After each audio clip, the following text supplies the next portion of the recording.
28 मई 2023 को आज के दिन एक वर्ष पूर्व देश के प्रधानमंत्री माननीय नरेंद्र मोदी जी ने इस भवन का लोकार्पण किया। इस भवन का शिलान्यास भी माननीय प्रधानमंत्री नरेंद्र मोदी जी ने किया और बहुत कम समय में 2 साल 7 महीनों के अंदर ये भवन बना जो हमारे देश के आत्मनिर्भर का मॉडल भी है और हमारे 140 करोड़ देश की आकांक्षाओं अपेक्षाओं का प्रतीक भी है। मैं निश्चित रूप से कह सकता हूं प्रधानमंत्री नरेंद्र मोदी जी के विजनरी नेतृत्व के कारण कम समय के अंदर ये भवन बना जो हमारे आत्मनिर्भर भारत की झलक है। कई सालों तक नए भवन की मांग हो रही थी। लोकसभा राज्यसभा दोनों सदनों ने सरकार से आग्रह किया, सरकार ने हमारे प्रस्ताव को स्वीकार किया और नया संसद भवन बना।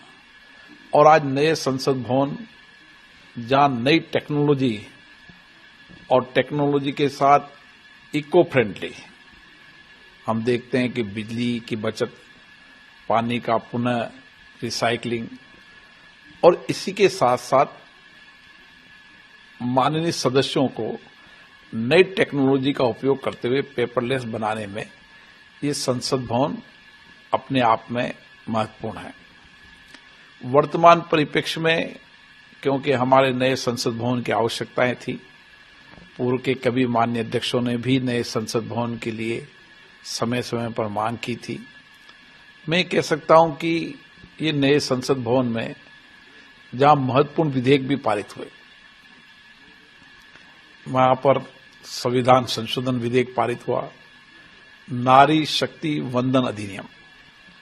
इन नारी शक्ति वंदन अधिनियम की वर्षों तक मांग हो रही थी।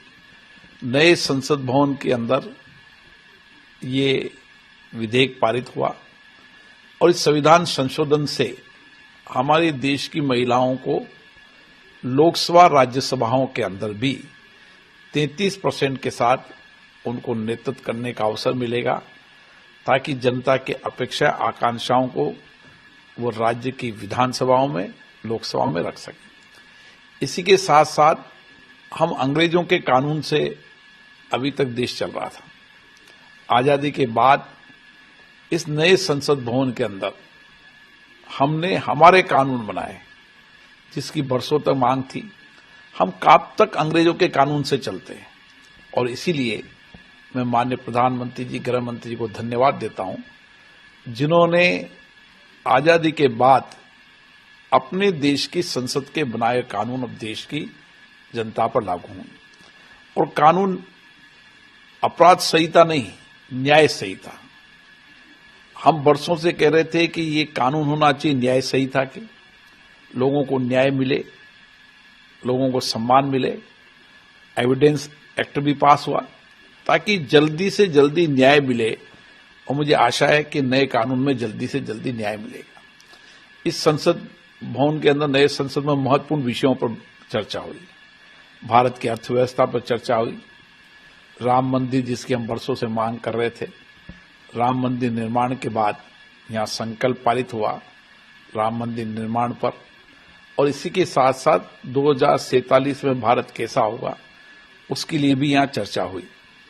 और मैं कह सकता हूं कि नया संसद भवन जहां विधेयक पारित करने के लिए भी अपने आप में ऐतिहासिक रहेगा महत्वपूर्ण विधेयकों को, और उसी के साथ साथ नए संसद भवन के अंदर आने वाले समय की आवश्यकताओं को देखते हुए हमने सारी आवश्यकताओं को पूरा किया, टेक्नोलॉजी का भी उपयोग किया। इसी के साथ साथ नए संसद भवन के अंदर अभी तक लाखों लोग नए संसद भवन को देखने आए और नए संसद भवन के अंदर हमारे न्यायाधीश, हमारे देश के विद्वान, हमारे पद्म भूषण, पद्म विजेता और जो देश के प्रबुद्ध लोग हैं, हर क्षेत्र के प्रबुद्ध लोगों ने भी नए संसद भवन को देखा और उन्होंने संविधान गैलरी को देखा। संविधान गैलरी में हमारे भारत की अलग अलग आत्मनिर्भर भारत की झलक देखी। हमारी विरासत, हमारी संस्कृति की झलक नई संसद के अंदर है। जो भी लोग नए संसद भवन में देखने आए, उन्होंने नए संसद भवन की उत्साहपूर्ण तरीके से ये कहा कि ये संसद भवन की आवश्यकताएं थी और उसके लिए खुशी जाहिर की कि आज भारत के अंदर हमारे आत्मनिर्भर भारत का संसद भवन निश्चित रूप से हमारी विरासत की झलक दिखाता है, हमारी आधुनिकता की झलक दिखाता है और वर्तमान की झलक भी दिखाता है। इसलिए सभी लोग जो भी मेंबर ऑफ पार्लियामेंट के लिए और भी आगंतुक लोग आए, उन्होंने संसद भवन की प्रशंसा की और मैं आज कह सकता हूं कि 1 वर्ष इस संसद भवन को बने पूरे हो गए और कम समय में ये संसद भवन बनना, नई टेक्नोलॉजी के साथ बनना और आने वाली भविष्य की चुनौतियों को देखते हुए बनना अपने